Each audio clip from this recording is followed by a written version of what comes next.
ನಮಸ್ಕಾರ ವೀಕ್ಷಕರೇ, MN ಸ್ಟುಡಿಯೋದಿಂದ ನಾನು ಕದ್ರಿ ಮನೋಹರ್.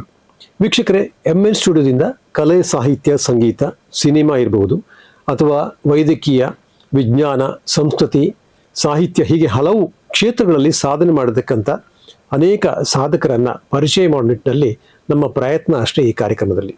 ಇವತ್ತು ನಮ್ಮ ಜೊತೆ ನಗರದ ಹಿರಿಯ ಹೃದ್ರೋಗ ತಜ್ಞ ಡಾಕ್ಟರ್ H. ಪ್ರಭಾಕರ್ ಅವರಿದ್ದಾರೆ. ನಮಸ್ಕಾರ ಡಾಕ್ಟರ್. ಈಗ ರಿಸ್ಕ್ ಫ್ಯಾಕ್ಟರ್ ಅಲ್ಲಿ ಕೆಲವರು ಹೇಳ್ತಾರೆ ಮಕ್ಕಳಿಗೆ ಕೂಡ ಇವತ್ತು ನಿದ್ರೆಯ ಸಮಸ್ಯೆ ಇದೆ ಅಂತ ಹೇಳಿ. ಮೊಬೈಲ್ ಹಿಡ್ಕೊಂಡ್ರೆ 12-1 ಗಂಟೆವರೆಗೆ ಮೊಬೈಲ್ ನೋಡ್ತಾರೆ.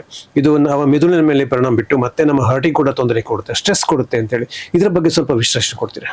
ಈಗ ನೀವು ಒಂದು ಉತ್ತಮವಾದ ಪ್ರಶ್ನೆಯನ್ನು ಕೇಳಿದ್ದೀರಿ. ಮಕ್ಕಳಲ್ಲಿಯೂ ಮತ್ತು ಎಲ್ಲರಲ್ಲಿಯೂ, ಇದು ಮಕ್ಕಳಲ್ಲಿ ಒಂದೇ ಅಲ್ಲ, ಎಲ್ಲ ವಯಸ್ಸಿನಲ್ಲಿ ಅವರು ಸಹ ಮೊಬೈಲ್ ಯೂಸೇಜ್ ಬಹಳ ಜಾಸ್ತಿ ಆಗ್ತಾ ಇದೆ.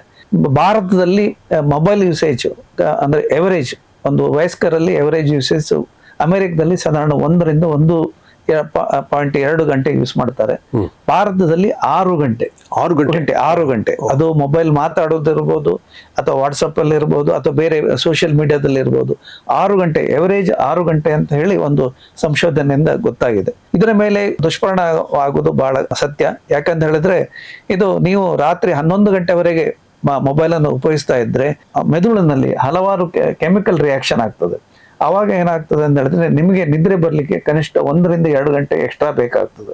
ಈಗ ಯಾವ ಮನುಷ್ಯನು ನಿದ್ರೆಯನ್ನು ಕನಿಷ್ಠ 6-8 ಗಂಟೆಯನ್ನು ಕಡಿಮೆ ಮಾಡ್ತಾನೋ ಅವರಿಗೆ ನಮ್ಮ ದೇಹದ ಮೇಲೆ ದುಷ್ಪರಿಣಾಮಗಳು ಉಂಟಾಗ್ತದೆ. ಅದರಿಂದ ಬೇರೆಗಳು ಹಾರ್ಟಿನಲ್ಲಾಗ್ಬೋದು, ಮಾನಸಿಕ ಒತ್ತಡ ಆಗ್ಬೋದು, ಮಾನಸಿಕ ಕಾಯಿಲೆಗಳು ಸಹ ಅದರಿಂದ ಜಾಸ್ತಿ ಆಗ್ತದೆ.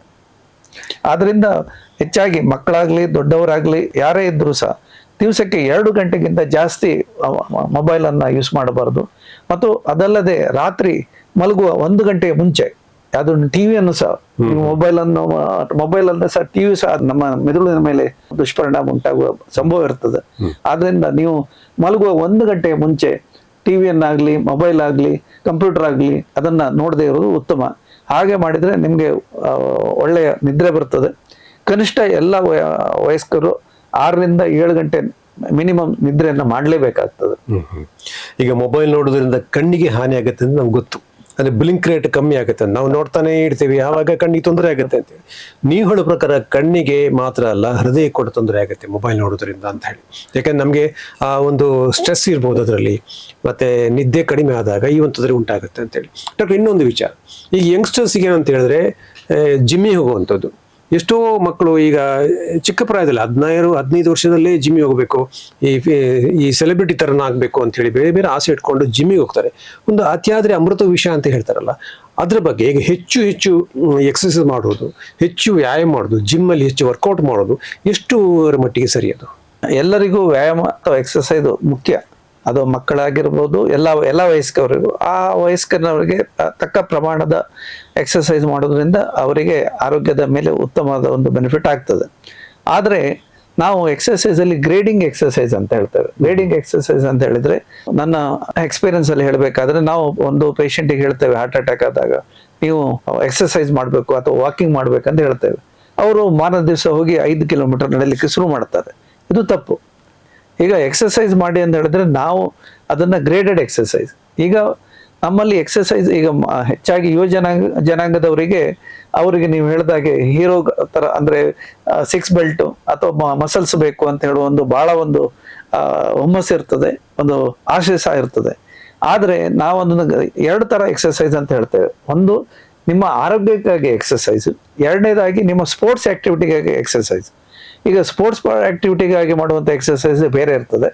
ಅದಕ್ಕೆ ತಕ್ಕ ಅವರದ್ದಾದಂಥ ಕೋಚ್ಗಳಿರ್ತಾರೆ. ಈಗ ನೀವು ಕ್ರಿಕೆಟ್ ಆಟಗಾರರಾಗಲಿ, ಹಾಕಿ ಆಟಗಾರ, ಯಾವುದೇ ಒಂದು ದೊಡ್ಡ ಆಟಗಾರರಾಗಲಿ, ಅಥವಾ ನೀವು weight ಲಿಫ್ಟಿಂಗ್ ಮಾಡುವವರಿಗಾಗಲಿ, ಅವರಿಗೆ ಅವ್ರದೇ ಆದ ಒಂದು ಕೋಚ್ ಇರ್ತಾರೆ. ಅದೇ ಕೋಚಿಂಗಿನ ಮಾಡುವಾಗ ಅವರು ಗ್ರೇಡೆಡ್ ಆಗಿ ಮಾಡ್ತಾರೆ. ನೀವು ಹೇಳಿದ ಯಾವುದೇ ಒಂದು ವಸ್ತು ಅತಿ ಆದ್ರೆ ಅದರಿಂದ ವಿಷ ಅಂತ ಹೇಳಲಿಕ್ಕೆ ನಾನು ಹೇಳ್ತೇನೆ. ಈಗ ಎಕ್ಸಸೈಸ್ ಅಲ್ಲಿ 3 ತರ ಎಕ್ಸಸೈಸ್ ಇರ್ತದೆ. ಒಂದು ಗ್ರೌಂಡ್ ಎಕ್ಸಸೈಸ್, ಒಂದು ವಾಕಿಂಗ್ ಎಕ್ಸಸೈಸ್ ಮತ್ತು weight ಲಿಫ್ಟಿಂಗ್ ಅಂತ.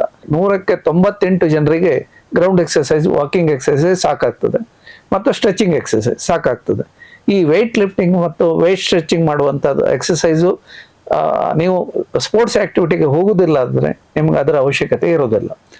ಇದು ಹೆಚ್ಚಾಗಿ ಇನ್ನೊಂದು ತೊಂದರೆಯನ್ನ ನಾನು ನಿಮ್ಗೆ ಇಲ್ಲಿ ಹೇಳಲಿಕ್ಕೆ ಬಯಸ್ತೇನೆ. ಏನಂತ ಹೇಳಿದ್ರೆ, ಕೆಲವರು ಏನ್ ಮಾಡ್ತಾರೆ ಅಂತ ಹೇಳಿದ್ರೆ ಅವರ ಕಲಿಗೆ ಒಬ್ರು ಹೇಳ್ತಾರೆ ನಾನು 100 kg ಎತ್ತಿದ್ದೇನೆ ಅಂತ ಹೇಳಿ 100 kg ಎತ್ತಾರೆ ಅಂದ್ರೆ ಇವರು 2ನೇ ದಿವಸಕ್ಕೆ ಹೋಗಿ 100 kg ಎತ್ತಲಿಕ್ಕೆ ಪ್ರಯತ್ನ ಮಾಡ್ತಾರೆ.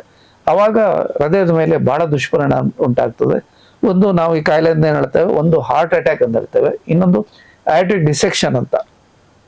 ಅಯಾಟಿಕ್ ಡಿಸೆಕ್ಷನ್ ಅಂದ್ರೆ ನಮ್ಮ ಹೃದಯದಿಂದ ಶುದ್ಧ ರಕ್ತ ಉಂಟಲ್ಲ, ಅದು ಅಯೋಟ ಅಯೋಟ ಅಂದ್ರೆ ಮಹಾಪಧಮನಿ ಅಂತ ಹೇಳ್ತೇವೆ ಕನ್ನಡದಲ್ಲಿ, ಅದರ ಮೂಲಕ ಅದು ಹೋಗ್ತದೆ. ಆ ಅಪಧಮನಿ ಅದು ಅದರಲ್ಲಿ ಒಡೆದಕ್ಕೆ ಡಿಸೆಕ್ಷನ್ ಅಂತ ಹೇಳ್ತೇವೆ. ಆದ್ರಿಂದ ಅವ್ರಿಗೆ ಇಮಿಡಿಯೇಟ್ ಡೆತ್ ಆಗ್ತದೆ. ಆದ್ರಿಂದ ಯಾವುದೇ ವ್ಯಕ್ತಿ ಈಗ ವೆಯ್ಟ್ ಲಿಫ್ಟಿಂಗ್ ಅಂತ ಕೆಲಸಗಳನ್ನ ಆದಷ್ಟು ಅವರಿಗೆ ಅನುಭವ ಇಲ್ಲದೆ, ಯಾವುದೇ ಒಂದು ತರಬೇತಿ ಇಲ್ಲದೆ ಅದನ್ನ ಮಾಡುವುದು ತಪ್ಪು ಅಂತ ಹೇಳ್ತೇನೆ. ಡಾಕ್ಟರ್, ಜಿಮ್ ಅಲ್ಲಿ ಕೋಚಸ್ ಹೇಳ್ತಾರೆ ಅಥವಾ ಅಲ್ಲಿ ಕ್ಲಾಸಲ್ಲೆಲ್ಲ ಹೇಳ್ತಾರೆ ನಿಮ್ಗೆ ಇಷ್ಟೆಲ್ಲ ವರ್ಕೌಟ್ ಮಾಡ್ಬೇಕಾದ್ರೆ ಹೈ ಕ್ಯಾಲರೀಸ್ ಬೇಕು ಅಂತೇಳಿ, ಪ್ರೋಟೀನ್ ಬೇಕು ಅಂತ ಹೇಳ್ತಾರೆ. ಈ ಪ್ರೋಟೀನ್ ಅಂದ್ರೆ ಪ್ರಾಡಕ್ಟ್ ಅಂತ ತಗೊಳ್ಳುವಂಥದ್ದು, ಬಾಕ್ಸ್ ಅಲ್ಲಿ ಆ ಫುಡ್ ತರ ಅದನ್ನು ತಗೊಳ್ಳುವಂಥದ್ದು ಇರುತ್ತೆ. ಈಗ ಇದು ಎಷ್ಟು ಸಮಂಜಸ? ಇದು ತೊಂದರೆ ಕೊಡುತ್ತಾ ಹಾರ್ಟಿಗೆ? 60 kg ಇದ್ದವರಿಗೆ ಸಾಧಾರಣ 30 ರಿಂದ 45 ಗ್ರಾಮ್ ಪ್ರೋಟೀನ್, ಪ್ಯೂರ್ ಪ್ರೋಟೀನ್ ಬೇಕಾಗ್ತದೆ ಪರ್ ಡೇ. ಅಂದ್ರೆ ನಮ್ಮ ಆಹಾರ ಪದ್ಧತಿಯಲ್ಲಿ ಸಾಕಾಗ್ತದೆ. ನಮ್ಮ ಆಹಾರ ಪದ್ಧತಿಯಲ್ಲಿ ನೀವು ತಗೊಳ್ಳೋ ಅಕ್ಕಿಯಲ್ಲಾಗ್ಲಿ ಅಥವಾ ಬೇಳೆ ಕಾಳುಗಳಲ್ಲಾಗ್ಲಿ, ಮೀನು ಅಥವಾ ಮಾಂಸಗಳಲ್ಲಾಗಲಿ ಪ್ರೋಟೀನ್ ಅಥವಾ ಎಗ್ಗುಗಳು, ಮೊಟ್ಟೆಗಳಲ್ಲಿ ಪ್ರೋಟೀನ್ ಅಂಶ ಸಾಕಾಗ್ತದೆ. ಪ್ರೋಟೀನ್ ಅಂದ್ರೆ ಈಗ ಅದು ಎಗ್ಗಿಂದ ಮಾಡಿದ ಆಗಿರ್ಬೋದು ಅಥವಾ ನೀವು ಸೋಯಾದಿಂದ ಮಾಡುವಂತ ಪ್ರೋಟೀನ್ಗಳಿಂದ ಅದರಿಂದ ದುಷ್ಪರಿಣಾಮ ಆಗುದಿಲ್ಲ. ಆದ್ರೆ ಈ ಅದರಿಂದ ಏನಾಗುತ್ತೆ ಅಂದ್ರೆ ಇದು ಟೈಮ್ ತಗೊಳ್ತದೆ. ಈಗ ನೀವು ಸೋಯಾ ಪ್ರೋಟೀನ್ ಆಗಲಿ ಅಥವಾ ಎಗ್ ಪ್ರೋಟೀನ್ ಆದ್ರೆ ನಿಮ್ಗೆ ಬಾಡಿ ಬಿಲ್ಡ್ ಮಾಡುವಾಗ ಟೈಮ್ ತಗೊಳುತ್ತೆ. ಅದಕ್ಕೆ ಎನಬಾಲಿಕ್ ಸ್ಟಿರಾಯ್ಡ್ ಅಂತ ಹಾಕ್ತಾರೆ. ಎನಬಾಲಿಕ್ ಸ್ಟಿರಾಯ್ಡ್ ಹಾಕಿದಾಗ ಏನಾಗುತ್ತೆ, ಇಮಿಡಿಯೇಟ್ ನಿಮಗೆ ಬಾಡಿಯಲ್ಲಿ ಇಂಪ್ರೂವ್ಮೆಂಟ್ ಕಾಣ್ತದೆ, ಜೀವನದಲ್ಲಿ ಉಲ್ಲಾಸ ಕಾಣಿಸ್ತದೆ, ಮತ್ತೆ ನಿಮ್ಮ ಮಸಲ್ಸ್ ಅಲ್ಲಿ ಸಹ ಇಂಪ್ರೂವ್ಮೆಂಟ್ ಕಾಣಿಸ್ತದೆ. ಆದ್ರಿಂದ ಎನಬಾಲಿಕ್ ಸ್ಟಿರಾಯ್ಡ್ ಇದ್ರೆ ಅದರಿಂದ ನಿಮಗೆ ಶುಗರ್ ಕಾಯಿಲೆ, ಪ್ರೆಷರ್ ಕಾಯಿಲೆ, ಮಾನಸಿಕ ಕಾಯಿಲೆ, ಅದಲ್ಲದೆ ಹಾರ್ಟ್ ಅಟ್ಯಾಕ್ ಇಂಥ ಅಂಶಗಳು ಜಾಸ್ತಿ ಆಗ್ತದೆ. ಆದ್ರಿಂದ ನೀವು ಪ್ರೋಟೀನ್ ನಲ್ಲಿ ಅದು ಅನಾಲಿಸಿಸ್ ಹೆಚ್ಚಾಗಿ ಏನಾಗುತ್ತೆ ಅಂತ ಹೇಳಿದ್ರೆ, ಯಾವುದೇ ಕಂಪನಿ ಆಗಲಿ ಕಮರ್ಷಿಯಲ್ ಆಗಲಿ ಅವರು ಅನಾಲಿಸಿಸ್ ಮಾಡ್ಲಿಕ್ಕೆ ಪ್ಯೂರ್ ಪ್ರೋಟೀನ್ ಅಥವಾ ಅದರಲ್ಲಿ ಕಲ್ಮಶಗಳು ಇದೆ ಅಂತ ಹೇಳಲಿಕ್ಕೆ ಮಾಡ್ಲಿಕ್ಕೆ ಹೋಗುದಿಲ್ಲ. ಎರಡನೇದಾಗಿ ಕೆಲವರು ಇನ್ನೊಂದು ಹೇಳ್ತಾರೆ ನ್ಯಾಚುರಲ್ ಫುಡ್ ಅಂತ ಹೇಳಿ. ನ್ಯಾಚುರಲ್ ಫುಡ್ ಅಂತ ಹೇಳಿ ರೂಟ್ಸ್, ಈಗ ಅದರಲ್ಲಿ ನಮ್ದು ಪ್ರೋಟೀನ್ ಏನಂತ ಹೇಳಿದ್ರೆ ಎಲ್ಲದು ತರಕಾರಿಯಿಂದ ಮಾಡಿದಂಥ ಪ್ರೋಟೀನ್, ರೂಟ್ಸ್ ಇಂದ ಮಾಡಿದಂಥ ಪ್ರೋಟೀನ್ ಅಂತ. ಇಲ್ಲಿ ಒಂದು ಅಂಶನ ನೀವು ನೆನ್ಪಿಟ್ಕೊಳ್ಬೇಕು. ಯಾಕಂತ ಹೇಳಿದ್ರೆ ಈಗ ನಾವು ಹೈಡ್ರೋಕಾರ್ಟಿಸನ್ ಅಂತ ಒಂದು ಇಂಜೆಕ್ಷನ್ ಅಂತ ಮಾಡ್ತೇವೆ, ಅದು ಈಗ ಕೆಮಿಕಲ್ ಇಂದ ಮಾಡ್ತಾ ಇದ್ದೇವೆ. ಮೊದಲು ನಾವು ಅದು ರೂಟ್ಸ್ ಇಂದ ಮಾಡ್ತಾ ಇದ್ದೀವಿ, ಬೇರುಗಳಿಂದ ಅದು ಮಾಡ್ತಾ ಇದ್ದದ್ದು. ಅದು ಬೇರುಗಳಿಂದ ನಾವು ಅದನ್ನ ಅನಾಲಿಸಿಸ್ ಮಾಡಿ ಅಲ್ಲಿ ಹೈಡ್ರೋಕಾರ್ಟಿಸನ್ ಅನ್ನು ತೆಗೆದು ಮಾಡ್ತಾ ಇದ್ದೇವೆ. ಸೊ ಹಾಗಾಗಿ ಆ ಬೇರಿನಲ್ಲಿ ಅವರಿಗೆ ಗೊತ್ತಿಲ್ಲದೆ ಇದ್ರು ಸಹ ಆ ಬೇರಿನಿಂದ ನಿಮ್ಗೆ ಹೈಡ್ರೋಕಾರ್ಟಿಸನ್ ಬಂದ್ರೆ ಶುಗರ್ ಕಾಯಿಲೆ ಮತ್ತು ಹಾರ್ಟ್ಗೆ ಸಂಬಂಧಪಟ್ಟ ಕಾಯಿಲೆಗಳು ಜಾಸ್ತಿ ಇರ್ತದೆ. ಸಪ್ಲಿಮೆಂಟರಿ ಬೇಕಿದ್ರೆ ನೀವು ನ್ಯಾಚುರಲ್ ಆಗಿ ಅಂತ ಹೇಳೋದಿದ್ರೆ ಕುಳಿ ಮೊಟ್ಟೆ ತಗೊಳ್ಬಹುದು, ಅಥವಾ ಸೋಯಾಬೀನ್ ತಗೊಳ್ಬಹುದು, ಅಥವಾ ನಟ್ಸ್, ಯಾವುದೇ ನಟ್ಸ್ ಅನ್ನು ತಗೊಳ್ಬಹುದು. ಅದು ಶೇಂಗಾ ಬೀಜ ಇರ್ಬೋದು, ಗೇರು ಬೀಜ ಇರ್ಬೋದು, ಅಥವಾ ಪಿಸ್ತಾ ಇರ್ಬೋದು, ಇದೆಲ್ಲ ನ್ಯಾಚುರಲ್.